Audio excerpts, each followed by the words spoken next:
baka gusto mong tawagan at papuntahin na rito si Manuel. Bakit? May problema ho ba?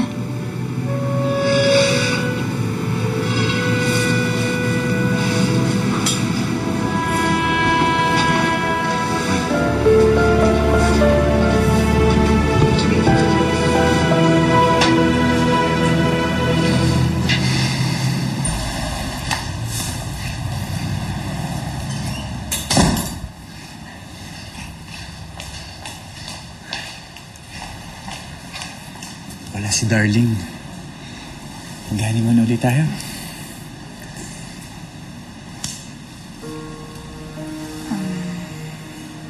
Isabel? Kaya nung mo.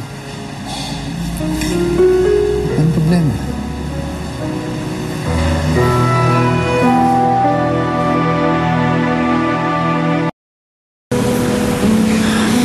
Gusto ko ba sabihin sa amin?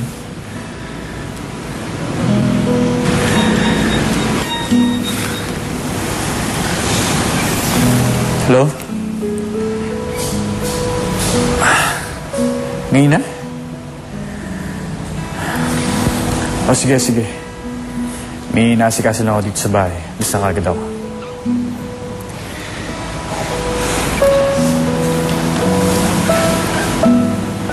May sasabihin ka ba sa akin?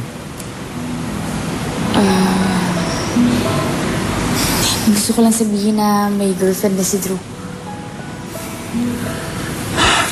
Kala ko naman kung ano na. O di mabuti. Sige na, lumakad ka na. Okay ka lang ba magbagsa dito? Oo naman. Sige, sandali lang ako. Love you.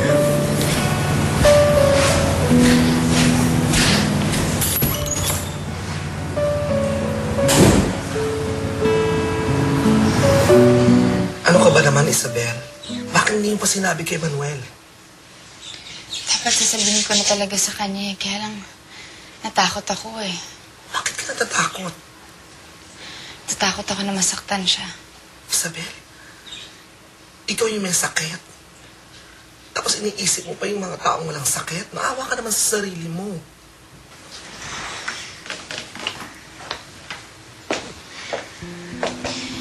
Kasi promise ko sa kanya yun eh. Promise ko sa kanya na bibigyan ko siya ng anak pero parang yung payatang hindi ko matutupad eh. Isabel, wala na tayong magagawa. Baka yan talaga ang plano ni Lord. Bakit kaya ganun ano? Ang dami-dami mga tao dyan na ayaw naman magkaanak pero yun ang binibigyan ng anak. Ako yun nga lang yung hinihiling ko eh, hindi pa yata. Hindi pa maibigay sa akin. Isabel, huwag mong questionin. Huwag mong questionin ang desisyon ni Lord. Baka may iba siyang plano para sa'yo. Sa ngayon ang plano niya, sabihin mo sa asawa mo. Hahanap lang ako ng shampoo.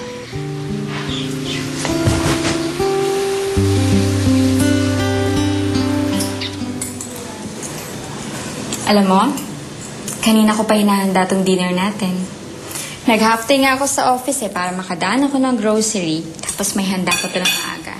Ay, try this You know what, I'm worried about Isabel. Just wondering kung nasabi niya na kay Manuel yung sakit niya. Oh, Isabel, your ex-girlfriend. Alam mo, excited na excited pa naman siya magka-baby. Only to discover na may tumor siya sa uterus. You want some juice, honey? Umuha ako sa kanya. Alam mo, kanina munti ka na akong umiyak dahil parang, ewan ko yun, nung nalaman ko na hindi na siya magkakaroon ng baby, iba yung pakiramdam eh. Drew, alam ko concerned ka sa ex-girlfriend mo. What about your present girlfriend? Pansinin mo naman ako. I'm sorry, Nina. It's okay. Ano ba naman laban ng 6 weeks sa 6 years? Di ba, Isabel, kinasal ka na? Matagal-tagal na yun nga.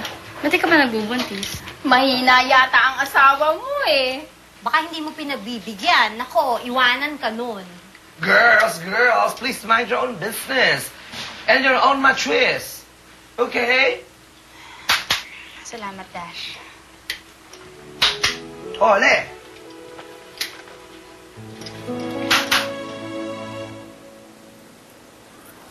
Isabel!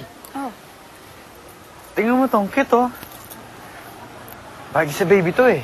O, pag nag-travel tayo tapos nakaganito siya, sobrang cute, di ba? Parang masyado naman yatang maliit kay Gabriel yan. Hindi naman para kay Gabriel, eh. Para sa magiging baby natin. Cute, di ba? Ano, kunin ka na? Manuel, wala pa nga eh.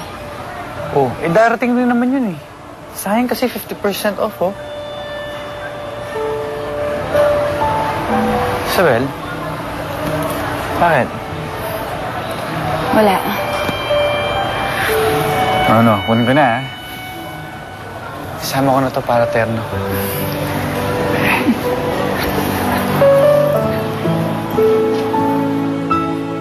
Naku, tita, matutuwa ho kayo. Ang dami namin pinamaling gamit ng bata.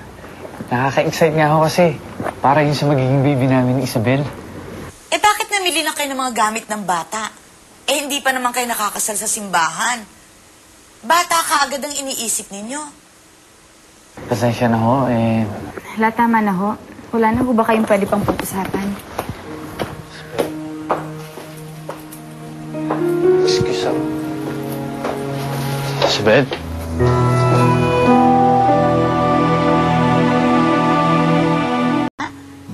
Parang nagdamdam si Isabel. Wala naman po, Lola. Intindihin na lang natin siguro si Isabel. Siguro nape-pressure lang dahil sa bago niyang buhay. Eh bakit siya mapipressure? Bata pa naman siya. I guess let's just try to be supportive kay Isabel. Hanggat maaari, huwag natin bibiruin o kwentuhan tungkol dun sa pagbubuntis.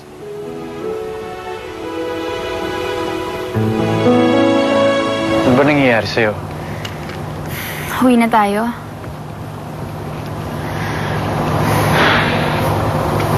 Sorry ka muna sa kanila.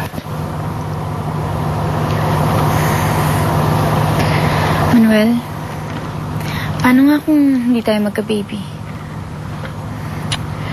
Ano ka ba? Ba't ka ba nagsasalita ng ganyan?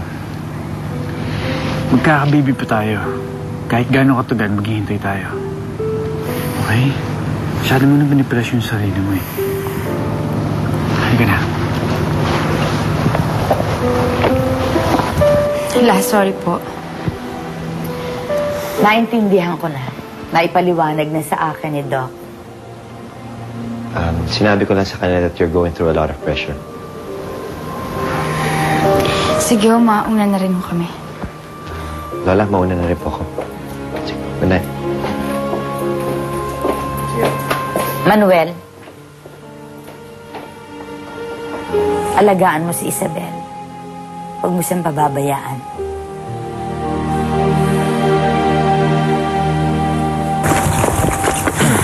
Isabel. Kanina pa kita gusto ko usapin, eh. You don't look okay. Drew, ang hirap eh. Obviously, hindi ba sinasabi kay Manuel, no? Hindi ka po pwedeng malaman. Ikakamatay niya yung pag nalaman niya. Huwag mo nang problema niya, Isabel. What's important now is siguro yung appointment mo kay Dr. Kiambao.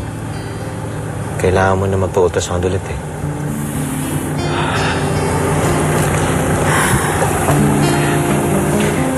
Doc, wala na kami. Sige, ingat, ha. Bye, Isabel. Drew.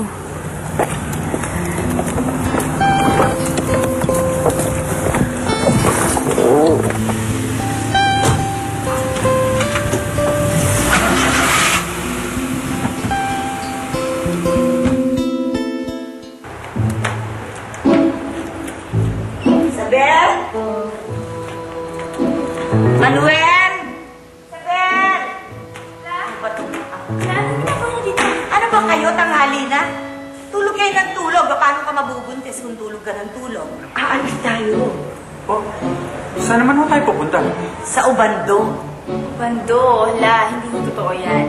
Nako, Isabel, huwag ka magsasalita ng ganyan. Alam mo ba, may nakausap ako. Ang tagal tagal nilang walang anak. Pero nung sumayaw sila sa ubando, nagkaanak. Triplets pa. Gano'n naman nung katagal ang hinintay nila? 30 years. Ilang taon nung yung babae? 50.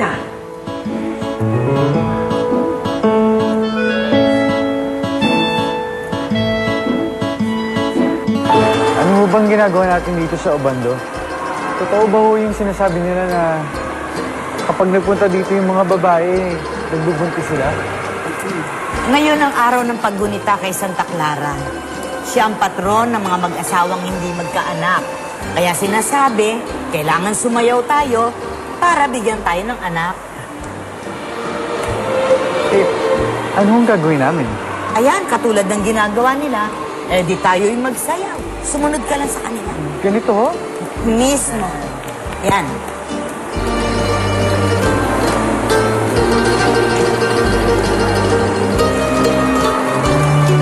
Ba't pati ikaw sumasayaw? Eh, ba't ikaw din sumasayaw? May plano ka ba?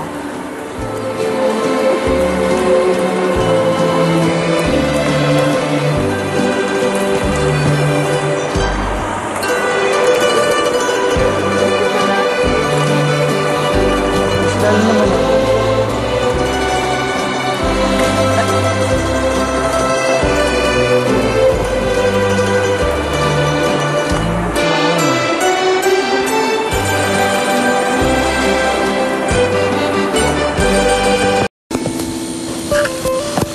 Here.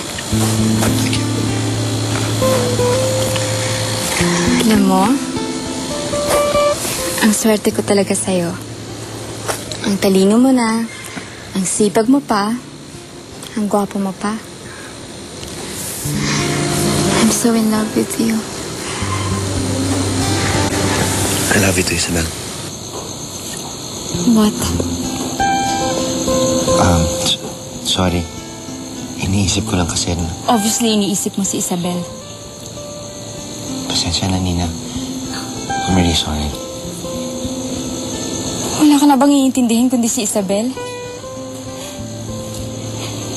Pinipilit kong tanggapin. Pinipilit kong intindihin na minahal mo siya at naging parte siya ng buhay mo. Pero ano ako, Drew? Panakip butas? Mahal kita pero ayoko maging pangalawa sa buhay mo. Please forgive me, Nina. I'm really sorry. Just leave me.